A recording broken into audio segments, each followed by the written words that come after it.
নমস্কার বন্ধুরা, welcome to info Biplab channel. বন্ধুরা, এসে গেছি আজ আরেকটি নতুন ভিডিও নিয়ে। তো আশা করি আপনারা সকলেই খুব ভালো আছেন। আজকে যে বিষয়টি নিয়ে আলোচনা করব সেটি হলো, আপনারা যারা কলকাতা কর্পোরেশন এলাকার বাসিন্দা তাদের কর্পোরেশনের ট্যাক্স প্রতি বছর এপ্রিল মাস থেকে দিতে হয়। এটা 4টে কোয়ার্টারে দেওয়া যায়। প্রত্যেক বছর এপ্রিল মাসে নতুন ট্যাক্সের বিল কলকাতা কর্পোরেশনের ওয়েবসাইটে আপলোড হয়ে যায় বা বাড়িতেও কর্পোরেশনের বিল পাঠানো হয়। তো যারা অনলাইনে এই ট্যাক্স পে করতে চান তারা কীভাবে এই কর্পোরেশনের ট্যাক্স পে করবেন, আজকে সে ব্যাপারে বিস্তারিত আলোচনা করব। এটা আপনারা আপনাদের মোবাইল থেকেই করতে পারবেন। তো তার জন্য আপনার মোবাইলের প্রথমেই গুগল ব্রাউজারে গিয়ে এখানে লিখতে হবে কলকাতা মিউনিসিপ্যাল কর্পোরেশন। দেখুন, কলকাতা মিউনিসিপ্যাল কর্পোরেশন লেখার পরে কলকাতা কর্পোরেশনের ওয়েবসাইট চলে আসবে, যেটা হচ্ছে kmcgov.in, www.kmcgov.in। এই ওয়েবসাইটের লিঙ্কে আমি যখনই ক্লিক করব তখনই কিন্তু আপনার কলকাতা কর্পোরেশনের যে ওয়েবসাইট সেটা আমাদের কাছে ওপেন হয়ে যাবে। দেখুন, এটা কলকাতা পৌর সংস্থা, কলকাতা কর্পোরেশনের যে ওয়েবসাইট। তো এখন প্রশ্ন হচ্ছে, এখান থেকে আপনারা অনলাইনে কীভাবে আপনাদের ট্যাক্স পে করবেন সেই ব্যাপারেই আজকে আলোচনা হবে। তো তার জন্য যাদের রেজিস্ট্রেশন করা আছে, অর্থাৎ এসএসসি নাম্বার যাদের আছে, তারাই তো মূলত ট্যাক্স পে, আর তারাই ট্যাক্স পে এটা করতে পারবেন। তার জন্য দেখুন, এখানে বিভিন্ন অপশন আছে, অনলাইন সার্ভিস আছে, বিভিন্ন অপশন আছে। এর মধ্যে ঠিক বাঁ দিকে দেখতে পাবেন, এইখানে অপশনে পাওয়া যাবে যে প্রথমে আপনাদের কতটা বিল আছে সেটা প্রথমে দেখার ব্যাপার আছে। সেটা এই দেখুন, এখানে বাঁ দিকে লেখাই রয়েছে মেক অনলাইন পেমেন্ট।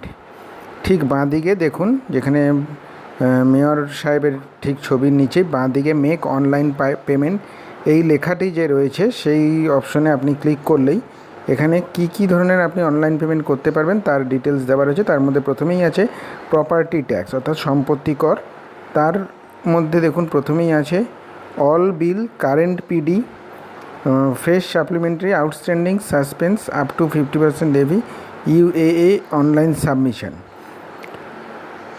এর মধ্যে প্রথমেই আমরা যেটা করব সেটা হচ্ছে এখানে কারেন্ট পিডি, অর্থাৎ এই বছরের যে আপনার বিল সেটা আপনি দেখতে গেলে কারেন্ট পিডিতে আপনাকে ক্লিক করতে হবে। কারেন্ট পিডি ক্লিক করার পরে পিডি অর্থাৎ প্রপার্টি ডিমান্ড, সেই কারেন্ট পিডি অপশনে আপনি যখনই ক্লিক করবেন তখনই দেখুন এখানে আপনার কতগুলো জিনিস চাইছে, list of unpaid current PD bill. এখানে দেখুন প্রথমেই আছে এসএসসি নাম্বার। আপনার যে এসএসসি নাম্বার আছে সেই এসএসসি নাম্বার আপনাকে এখানে পুট করতে হবে।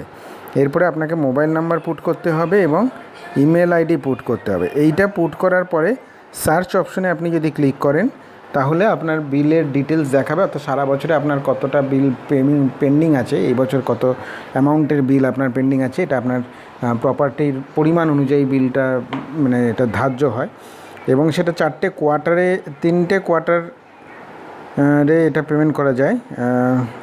4টে কোয়ার্টারে extra 5% rebate on last 3 quarter is applicable only if all 4 quarter is paid single transaction and within rebate date of first quarter. আপনি যখনই সার্চ করবেন আপনাকে ডিটেলসটা দেখাবে এবং এখানে যেটা বলা আছে দেখুন পরিষ্কারভাবে, যে আপনি যদি একসাথে সারা বছরের বিল পেমেন্ট করে দেন তাহলে কিন্তু আপনি আরও এক্সট্রা 5% রিবেট পাবেন। অর্থাৎ 100 টাকা যদি আপনার বিল হয়, যে আপনাকে প্রথমত যে ছাড় দেওয়া হবেই তার সঙ্গে আরও 5% এক্সট্রা ছাড় দেওয়া হবে। তো এইভাবে আপনারা কিন্তু যেটা কলকাতা কর্পোরেশনের যে বিল সেটা আপনারা এইভাবে পেমেন্ট করতে পারেন। তো আমার এই ভিডিওটি যদি আপনাদের ভালো লেগে থাকে অবশ্যই লাইক করবেন, আমাদের চ্যানেলটিকে সাবস্ক্রাইব করবেন। এরকমই তথ্য সমৃদ্ধ ভিডিও পাওয়ার জন্য চ্যানেলটি সাবস্ক্রাইব করে পাশে থাকা বেল আইকনটি টিপে দেবেন। আমাদের পাশে থাকবেন। ধন্যবাদ।